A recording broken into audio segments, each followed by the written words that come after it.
오늘 우리에게 주신 하나님 말씀은요. 우리 마태복음 13장 우리 1절에서 9절입니다. 오늘 우리에게 주시는 하나님 말씀은 마태복음 13장 우리 1절에서 9절입니다. 우리 다 함께 찾으셔서요. 제가 한 절 읽고요. 여러분들이 한 절 읽고요. 한 절씩 서로 교독하도록 하시겠습니다. 그리고 마지막 9절은 함께 한 목소리로 합독하도록 하시겠습니다. 그러면 제가 먼저 1절 읽도록 하겠습니다. 그날 예수께서 집에 나가사 바닷가에 앉으심에 2절 여러분 우리가 그에게로 모여들거늘 예수께서 배에 올라가 앉으시고 온 무리는 해변에 서 있더니 예수께서 비유로 여러 가지를 그들에게 말씀하여 이르시되 씨를 뿌리는 자가 뿌리러 나가서 뿌릴새 더러는 길가에 떨어짐에 새들이 와서 먹어버렸고 더러는 흙이 얕은 돌밭에 떨어짐에 흙이 깊지 아니하므로 곧 싹이 나오나 해가 돋은 후에 다소 뿌리가 없으므로 말랐고 더러는 가시떨기 위에 떨어짐에 가시가 자라서 기운을 막았고 더러는 좋은 땅에 떨어짐에 어떤 것은 100배 어떤 것은 60배 어떤 것은 30배의 결실을 하였느니라. 9절 함께 귀에 있는 자는 들으라 하시니라. 아멘. 여기에 우리가 좋아하는 구절이 있죠. 그것이 무엇이죠? 100배, 60배, 30배의 결실을 맺는다는 이 구절이 사람의 마음을 참 움직입니다. 여러분 한번 질문해 볼게요. 오늘 질문이 많을 것 같은데요. 여러분은 30배의 복을 받길 원하십니까? 60배의 복을 받길 원하십니까? 100배의 복을 받길 원하십니까? 예, 모두 다 100배를 받기를 원하신다고 말씀해 주셨습니다. 이 100배라는 것은요. 우리에게 어떤 것을 의미하냐면 마치 성공을 의미하기도 합니다. 주식 투자를 하면은요. 투자한 것에 100배를 벌어야 성공한 투자라고 하죠. 그래서 한 책의 제목이 이렇습니다. 최고의 주식을 고르는 단 하나의 길. 100배 주식. 예, 100배의 수익을 얻을 수만 있다면 얼마나 좋겠습니까? 그래서요, 이 100배는요, 무엇을 의미하냐면 마치 성공의 좌표처럼 우리에게 비춰집니다. 이것이 신앙에 들어와서도 마찬가지예요. 우리가 하나님을 믿으면 이 말씀과 같이 마치 100배의 결실을 맺은 사람이 성공한 사람, 믿음에 성공한 사람처럼 비춰지기도 합니다. 그러면 이 공식이 얼마나 웃기게 되냐면 여러분 하나님께 천불 투자면 얼마를 벌게 되죠? 예? 10만 불을 벌게 되는 거예요. 오늘 천불 투자하시고 10만 불을 받아가시는 은혜가 있으시길 주님의 이름으로 축복합니다. 예, 이런 거에 아멘 하시면 안 돼요. 저에게 왜냐면 이게 저희가 신앙 가운데 오시면 이게 참 이게 교묘하게 이게 바꿔놓을 때가 많은데 갈라디아서 6장 7절을 보면 거기 어떤 말씀이 나오냐면 심은 대로 거두리라. 잘 알고 있는 말씀이죠. 심은 대로 거두는데 그래서 저희가 마치 진짜 1000불을 투자하고 하나님 가운데 10만 불을 받아야 마치 우리가 이 믿음에 성공한 것처럼 비춰지는 거예요. 그런데 심은 대로 거둔다라는 이 말씀은요. 우리에게 100배 수익을 약속하는 말씀이 아니라 콩 심은 데 콩 나고 팥 심은 데 팥 난다라는 마치 심은 것 그대로를 받는다라는 것을 이야기하고 있죠. 자, 그러면 여기에 지금 이 100배의 결실, 100배의 축복 이거는 우리에게 어떤 말씀이 될까요? 자, 그러면 이 비유, 이 말씀이 어떤 말씀인지 우리 한번 말씀의 의미를 좀 찾아가 보았으면 좋겠습니다. 여기에 4개의 밭이 나옵니다. 그래서 여러분 주어진 설교 노트를 보시면 4개의 밭이 나와 있죠. 길가에 떨어진 씨, 돌밭에 떨어진 씨, 가시떨기 위에 떨어진 씨, 좋은 땅에 떨어진 씨입니다. 예수님께서 이 4개의 밭을 이야기를 하시는데요. 자, 길가에 떨어진 씨는 어떻게 되죠? 새들이 와서 먹어버렸다라고 합니다. 돌밭에 떨어진 씨는요. 흙이 깊지 아니해서 싹이 나나 뿌리가 없어서 곧 해가 돋은 후에 말라버렸다라고 합니다. 가시떨기 위에 떨어진 씨는요.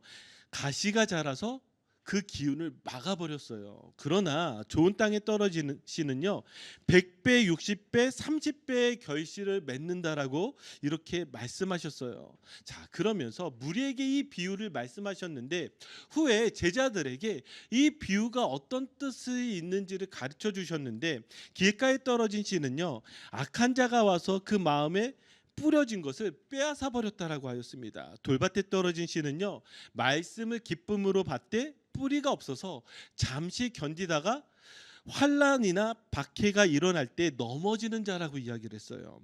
자, 가시떨기 위에 떨어진 씨는요, 세상의 염려와 재물의 유혹에 말씀이 막혀서 결실하지 못하는 자라고 말씀하셨고요.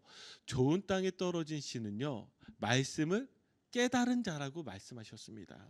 자, 그러면 다시 여러분들에게 질문하겠습니다. 여러분들은 어떤 밭이십니까? 길가세요? 돌밭이세요? 가시떨기 밭이세요? 좋은 땅이세요? 대답하기 싫으세요? 그러면 하나하나 손을 가볍게 들어보세요. 저는 길가와 같습니다. 차마 길가에는 손을 들지 않으시네요. 자, 오늘 만약에 여러분들 중에 조시는 분이 있으시면 그분 길가세요. 그렇죠? 자, 혹시 저는 돌밭이라고 생각하신 분 한번 손 들어보세요. 돌밭. 나란히 두 분 손 드셨어요. 저는 가시떨기 밭이십니다. 가시떨기 밭. 한 분. 그러면 다 좋은 땅이세요? 저에겐 정말 좋은 교회예요. 이렇게 좋은 밭이 많으세요? 그럼 설교할 필요가 없는데, 그죠? 자, 저는요, 제가 좋은 땅이 아니라고 생각을 했어요. 왜냐하면 여전히 저는 때로는 돌밭이기도 하고 때로는 가시떨기 밭이기도 하였죠. 여러분들 중에는요, 여기에 지금 저와 같이 돌밭이신 분들 혹은 가시떨기 밭인 분들은요, 좋은 땅이 되길 원하세요. 그렇지 않습니까? 누구나 다 좋은 땅이 되길 원해요. 그런데 문제는 무엇이냐면 나는 좋은 땅이 되길 원하는데 내가 여전히 좋은 땅이 아닌 거예요.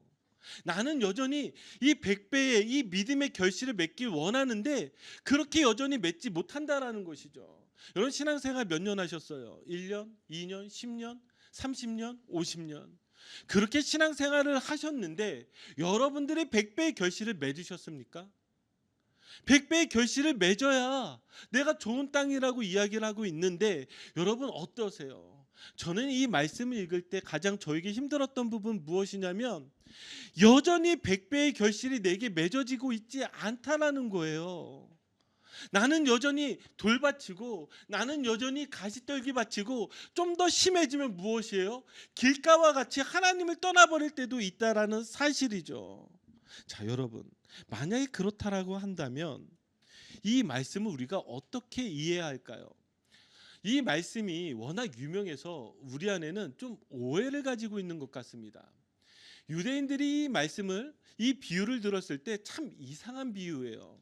왜죠?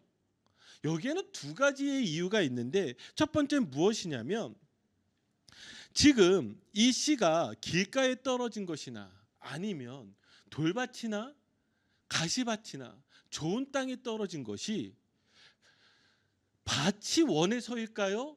아니면 이 씨 뿌리는 자가 거기에 뿌려서 그랬을까요? 밭은 선택권이 없어요. 씨가 길가에 떨어지니까 그게 밭이 되는 거예요. 씨가 무엇이에요? 돌밭에 떨어지니까 그냥 그 돌밭에 떨어진 돌밭인 거예요. 지금 밭이 선택권이 없어요. 두 번째, 뭐가 이상하죠? 지금 다 좋은 땅이 되길 원한다라고 말씀을 하셨는데 여러분 지금 이 씨가 뿌려졌을 때 이 돌밭이든 가시떨기든 이 밭 스스로가 돌을 없앨 수 있을까요? 가시떨기를 없앨 수 있을까요? 전혀 그렇지 않다라는 거예요. 그런데 우리는 여기에 무엇에 초점을 맞추죠? 우리가 이 말씀을 읽을 때 그래 내가 돌을 없애야지. 그래 내가 가시떨기를 없애야지. 그래 내가 길가를 갈아 엎어버려야지. 여러분 이렇게 한다고 해서 될 수 있을까요? 그렇지 않다라는 것입니다. 이것이 오늘 말씀을 해석하는데 정말 중요한 포인트예요. 그리고 그 이유가 무엇이냐면 이 비유의 제목을 우리가 정할 때 이렇게 정하셔야 됩니다. 이 비유는요 씨 뿌리는 자의 비유예요. 만약에 이 비유가 씨 뿌리는 비유가 되면 어디에 초점이 되어지는 거예요? 씨에 초점이 돼요. 만약에 이 말씀이 네 개의 밭의 비유 그러면 어디에 초점이 맞춰지는 거죠? 밭이에요. 근데 씨 뿌리는 자의 비유 그러면 어디에 초점이 맞춰져요? 씨 뿌리는 자에게 맞춰져요. 왜 씨 뿌리는 자에게 맞춰지죠? 씨 뿌리는 자가 길가에도 돌밭에도 가시떨기에도 좋은 땅에도 씨를 뿌렸기 때문입니다. 그러면 이 말씀이 어떤 의미를 가지고 있는지 한번 우리 좀 더 깊게 찾아보도록 하겠습니다. 자, 첫 번째, 씨가 무엇인지 아셔야 돼요. 씨. 자, 씨는요. 지금 동일한 말씀이 기록된 누가복음 8장 11절에는 명확하게 이렇게 말씀하고 있습니다. 이 비유는 이러하니라. 씨는 하나님의 말씀이요. 자, 씨가 뭐라고요? 하나님의 말씀이라고 합니다. 자, 그러면 마치 오늘 제가 말씀을 전하는데 어떤 거예요? 말씀이 씨가 되어서 여러분들의 마음밭에 뿌려지고 있는 거예요. 그러면 말씀이 안 들리면 길가예요. 회개하셔야 돼요. 그렇죠? 말씀을 듣긴 듣는데 문을 열고 나가자마자 잊어버리면 뭐예요? 돌밭이에요. 회개하셔야 돼요. 아이, 말씀을 듣긴 들었는데 한 주간에 사는데 오늘 페이먼트를 내야 되는데 야, 이게 얼마나 힘들어. 그러면서 잊어버리면 그분도 회개하셔야 돼요. 그런데 오늘 말씀을 전하는데 아멘 하면 무엇이에요? 이 사람은 좋은 땅이에요. 네, 맞을까요? 맞을까요? 자, 한번 당하셨더니 아무도 이제는 아멘을 안 하시네요. 자, 이 말씀이 뭔지를 아셔야 돼요. 이 말씀은 그냥 말씀이 아니라 마태복음 13장 19절 보니까 뭐라고 말씀하시냐면 아무나 천국 말씀을 듣고 깨닫지 못할 때는, 자, 여기 말씀은 말씀인데 어떤 말씀이라고 하고 있죠? 천국 말씀이에요. 지금 이 말씀은 그냥 말씀이 아니라 하나님의 말씀인데 무엇에 대한 말씀이죠? 하나님 나라, 천국, 바로 이 하나님 나라에 대한 말씀이라는 것이죠. 자, 그러면 왜 천국 말씀을 가지고 이야기하는지 이 제자들도 궁금했어요. 그래서 예수님께 이렇게 질문을 하기도 했습니다. 예수님, 왜 우리에게 이렇게 비유로 말씀하셨습니까? 그러면 이 비유가 무엇인지 아셔야 되겠죠. 자, 여기에 이 3절을 보시면은요, 예수님께서도 비유로 여러 가지를 그들에게 말씀하셨다라고 하는데요. 이 비유는 헬라어로 파라볼레라는 뜻입니다. 파라볼레라는 단어입니다. 이 파라라는 이 전치사는요, 뭐뭐 곁에 혹은 무엇을 따라서라는 뜻이고요. 볼레라는 이 헬라어 단어는 던지다라는 뜻을 가지고 있어요. 근데 이상하잖아요. 비유가 뭐뭐 곁에서 던지다, 무엇을 따라서 던지다. 좀 이상하지 않아요? 자, 이게 어떤 뜻이냐면 제가 예를 들어서 돌을 한번 던진다고 생각해 보세요. 돌을 던졌어요. 제가 이 돌이 멀리 던졌는지 가까이 던졌는지 어떻게 할 수 있죠? 누군가 곁에서 돌을 같이 던져보면 됩니다. 그러면 그 돌을 던진 그 길이를 보면서 제가 얼마나 멀리 던졌는지 혹은 가깝게 던졌는지를 알 수가 있죠. 비유가 이런 거예요. 비유라는 것은요, 무엇이냐면 이 비유를 통해서 본래의 뜻, 본의를 드러내고 나타내는 것이 비유인 것이죠. 그러면 이 천국에 대한 비유이잖아요. 그렇죠. 천국 말씀이니까요. 그러면 예수님께서 비유를 통해서 어떤 뜻을 우리에게 말씀하시려는 거죠? 바로 천국의 본래의 뜻, 하나님 나라의 본의를 우리에게 나타내시기 위해서 지금 비유로 말씀하시는 것입니다. 그래서 마태복음 13장 10절에서 11절 우리 같이 한 목소리 읽어볼까요? 준비 시작.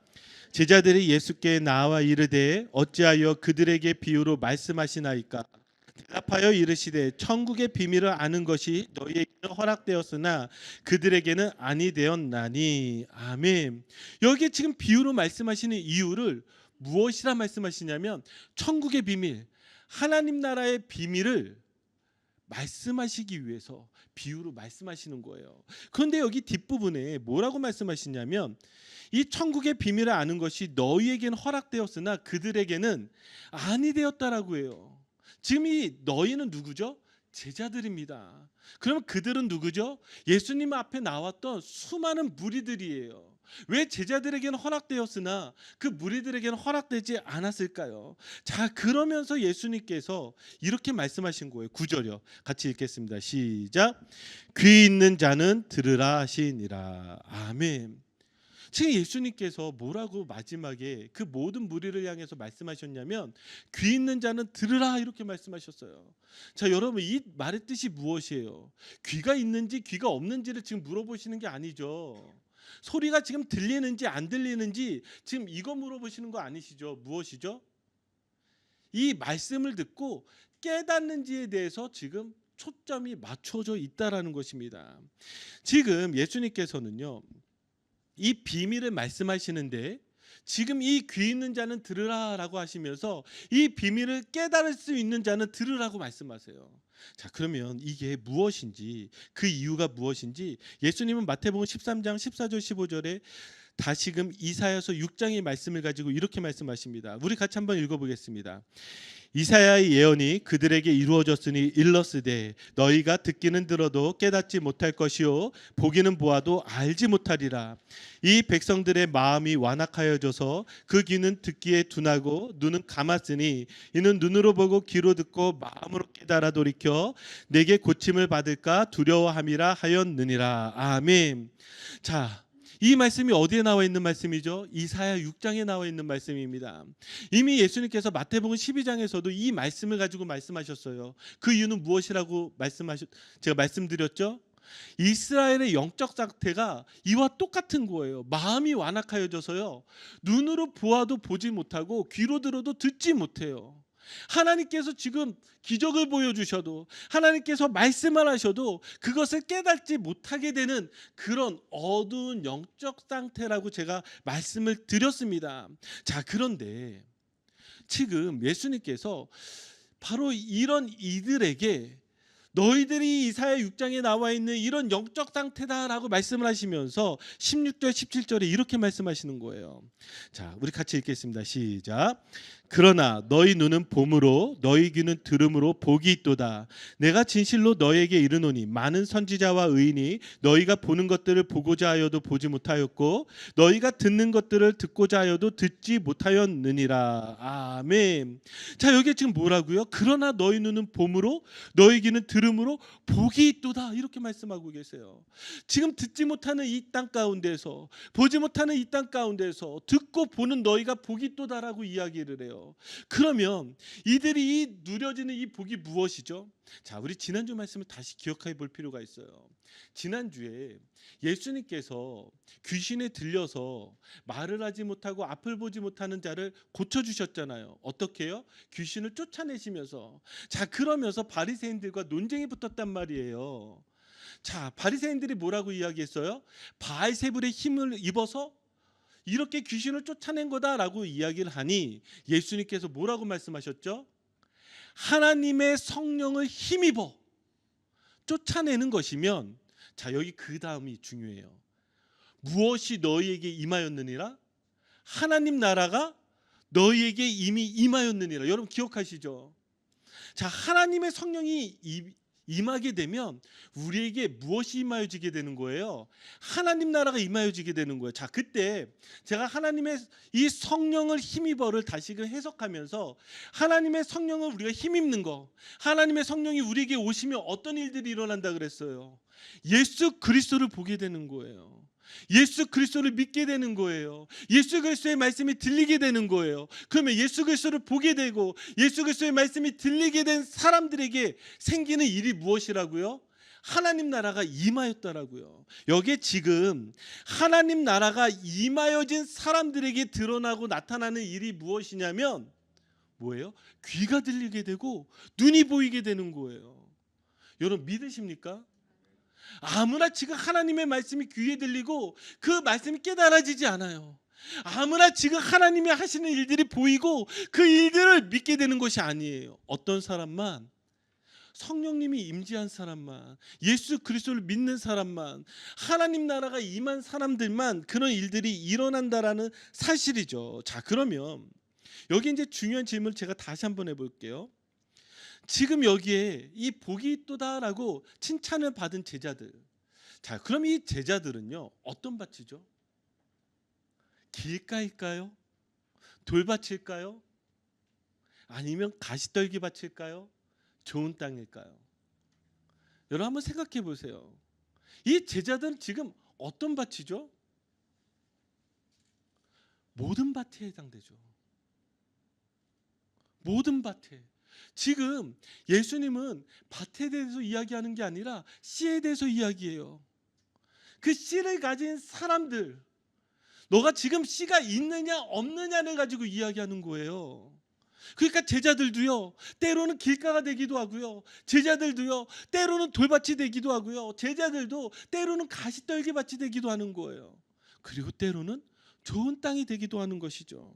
자, 그러면 어찌하여서 좋은 땅을 이야기하고 있는가를 우리가 한 번 더 생각해 볼 필요가 있죠. 자, 좋은 땅에, 우리 23절입니다. 좋은 땅에 뿌려졌다는 것은 말씀을 듣고 깨닫는 자니, 지금 여기에 이 좋은 땅에 떨어졌다는 것이 말씀을 듣고 깨닫는 자라고 이야기를 했어요. 지금 씨가 내게 있다는 건 알았어요. 자, 근데 이 좋은 땅에 뿌려졌다는 것은 말씀을 듣고 깨닫는 자라고 이야기를 하고 있죠. 자, 그러면 도대체 말씀을 듣고 깨닫는 것은 어떤 것을 깨달은 것일까요? 이거를 우리가 알아야 돼요. 지금 천국을, 하나님 나라를 지금 예수님께서 말씀하고 계시는데, 그리고 이 비유를 통해서 이것을 우리가 본래 뜻을 알게 되어줘야 되는데, 그럼 이 본래 뜻 도대체 무엇을 얘기하려고 하시는 것인가? 자, 이것이 3절을 다시 한번 보실 필요가 있습니다. 자, 같이 읽겠습니다. 시작. 예수께서 비유로 여러 가지를 그들에게 말씀하여 이르시되 씨를 뿌리는 자가 뿌리러 나가서, 자, 여기 중요한 게 무엇이죠? 바로 이 씨를 뿌리는 자입니다. 씨를 뿌리는 자. 이 씨를 뿌리는 자를 한 단어로 농부를 할 수 있을 거예요. 농부가요, 씨를 뿌리는 거예요. 그러면 농부가 왜 씨를 뿌릴까요? 열매를 맺기 위해서. 네, 맞아요. 그래서 그 열매를 맺게 하기 위해서 씨를 뿌리고요, 이 씨가 잘 자라도록 밭을 가꾸고 일구기도 합니다. 그게 바로 농부인 거예요. 그러면 한번 생각해 보세요. 농부가요, 아무 밭이나 뿌릴까요? 그리고 그 밭에 뿌려놓고 그냥 나몰라라 할까요? 여러분들 한번 농부라고 생각해 보세요. 여러분들이 씨를 뿌렸는데 그 씨 위에 돌이 있어요. 그 돌을 치우시겠어요? 안 치우시겠어요? 치우실 거잖아요.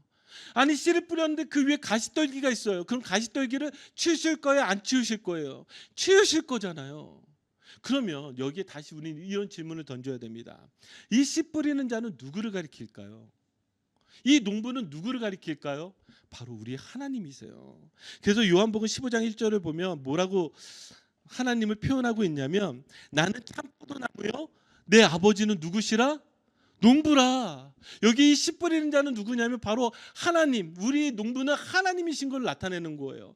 하나님이 여러분들에게 씨를 뿌리셨어요. 근데 여러분들에게 씨를 뿌렸는데 어떤 사람은 길가고 어떤 사람은 돌밭이고 어떤 사람은 가시떨기예요. 그러면 그 농부는 무엇을 하시겠다라는 거예요? 그 사람에게 씨가 있기 때문에 그 씨가 자라서 30배, 60배, 100배의 열매를 맺게 하시기 위해서 길가를 갈아엎어 버리시는 거예요. 아니, 길가에 뿌려진 씨를 다시 좋은 땅으로 옮기시는 거예요. 아니, 여러분들의 돌들을 치워버리시는 거예요. 여러분들의 가시떨기를 없애버리시는 거예요. 왜요?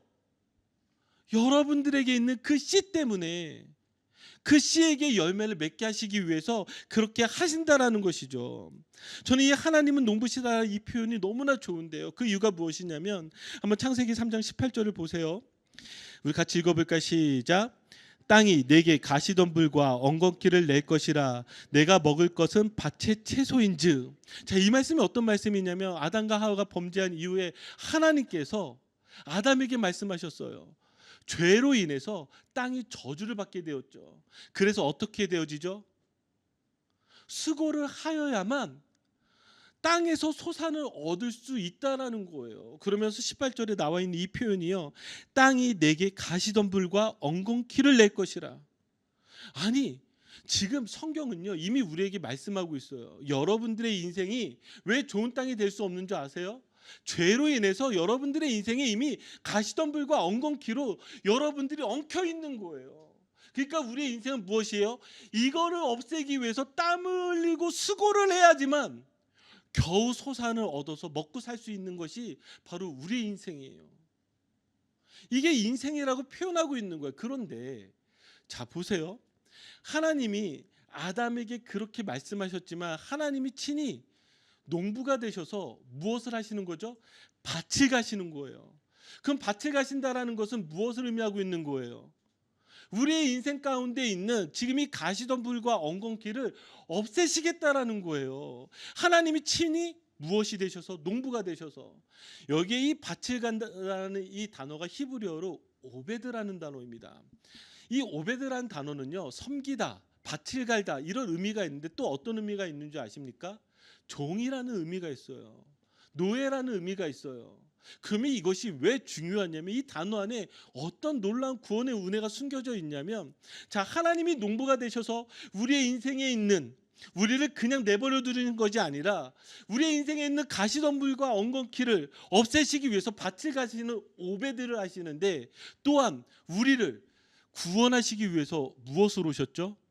오베드로 오셨어요. 종으로 오셨어요. 예수 그리스도가 이 땅 가운데 종으로 오셔서 우리를 구원해 내 주시잖아요.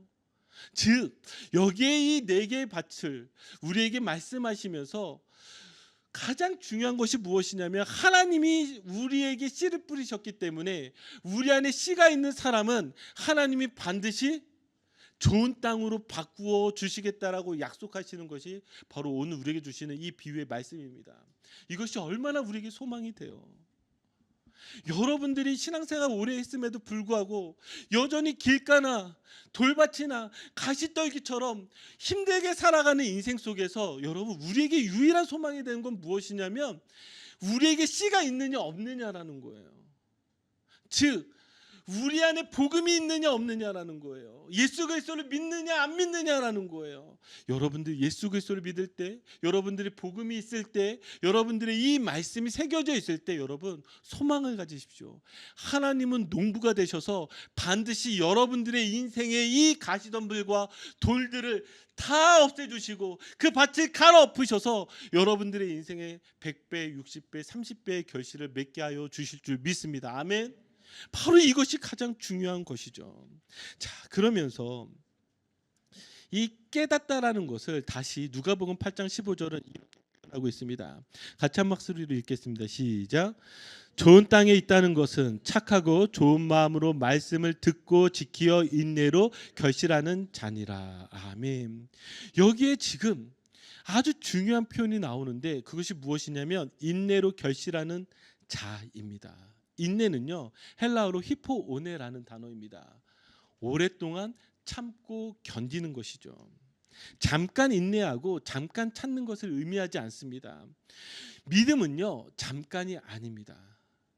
잠깐의 감동, 잠깐의 열정, 잠깐의 헌신이 아닙니다. 믿음은 인내예요. 믿음은 인내예요. 자, 그래서 로마서 2장 7절 우리 같이 한번 읽어보겠습니다. 시작. 참고 선을 행하여 영광과 존귀와 썩지 아니함을 구하는 자에게는 영생으로 하시고. 자, 참고 선을 행하여, 여기 이 참다, 인내라는 단어를 가지고 그 마지막 그날까지 우리가 인내하고 참고 견뎌야 되는 것을 말씀하고 계시죠. 어떻게 이렇게 할 수 있을까? 로마서 5장 3절 5절에서 다시 이렇게 말씀하십니다. 자, 같이 읽겠습니다. 시작. 다만 이뿐 아니라 우리가 환난 중에도 즐거워하나니 이는 환난은 인내를, 인내는 연단을, 연단은 소망을 이룬 줄 알미로다.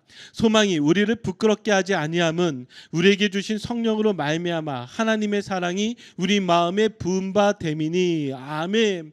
이게 뭐라고 말하고 있어요? 환난 중에서도 즐거워한대요. 그러면서 이 환난 중에서도 인내할 수 있대요. 왜 인내할 수 있을까요? 내 삶에 지금 이 100배의 결실이 맺어지지 않고 여전히 환난 가운데 있는데 어떻게 인내할 수 있을까요? 그 이유로 5절에 이렇게 이야기해요. 우리에게 주신 성령으로 말미암아 하나님의 사랑이 우리 마음에 부은 바 됨이니. 내가 그냥 인내할 수 있는 것이 아니라 하나님의 사랑이 성령을 통해서 우리 마음에 부은 바 되어져야 돼요. 그런데 그 하나님의 사랑이 무엇이죠? 6절에 이렇게 명확하게 이야기합니다. 우리 같이 읽겠습니다. 시작. 우리가 아직 연약할 때에 기약대로 그리스도께서 경건하지 않은 자를 위하여 죽으셨도다. 아멘. 이게 얼마나 놀라운 말씀이에요. 우리가 아직 연약할 때에, 경건하지 않을 때에 우리를 위해서 예수 그리스도께서 십자가에서 죽으셨다라는 거예요. 한번 생각해 보세요. 길가 같은 나예요. 도저히 구원받을 수 없는 나예요. 그렇게 연약하였을 때에 예수님께서 무엇이에요? 나를 위해서, 나를 살리시기 위해서 죽으셨다는 그 놀라운 그 십자가의 은혜, 이게 우리 마음에 부어졌을 때 우리에게 소망이 있는 줄 믿습니다. 사랑하는 성도 여러분, 세상살이 어려운 거 하나님 다 아세요. 세상살이 힘든 거 하나님 다 아세요. 당연히 돌에 눌리고 가시떨기에 찔리죠. 그런데요, 우리에게 소망이 있는 이유는 오직 하나예요. 내가 여전히 소망이 있는 이유는 하나예요. 내 인생에서 지금 열매를 맺었느냐 안 맺었느냐가 우리에게 소망이 있는 것이 아니라 내 안에 예수 그리스도의 십자가의 사랑, 그 은혜가 있는 사람이라면 그 사람은 소망이 있는 사람이에요. 여러분 믿으세요? 여러분 믿으세요? 이게 우리의 유일한 소망인 거예요. 왜죠? 그 사람은 하나님께서 반드시 구원하시겠다는 그 놀라운 하나님의 열심으로 그 사람을 바꾸어 주시기 때문입니다. 하나님은요, 예수 그리스도를 믿는 사람 반드시 구원하시겠다는 하나님의 열심으로 구원하실 줄 믿습니다. 이것을 고백하는 것이 바로 우리의 믿음입니다. 자, 이제 말씀을 마무리 짓겠습니다. 여러분, 예수님을 믿으십니까? 아멘, 감사합니다. 그렇다고 한다면 여러분들은 소망이 있습니다. 비록 지금 길가와 같고 돌밭과 같고 가시떨기와 같다고 할지라도 이 믿음 하나로 여러분들을 반드시 하나님께서 구원해 주십니다. 반드시 하나님의 열심으로 여러분들을 좋은 땅으로 바꾸어 주십니다. 이 믿음으로 소망을 가지고 살아가시기를 주님의 이름으로 축복합니다. 우리 같이 기도할까요?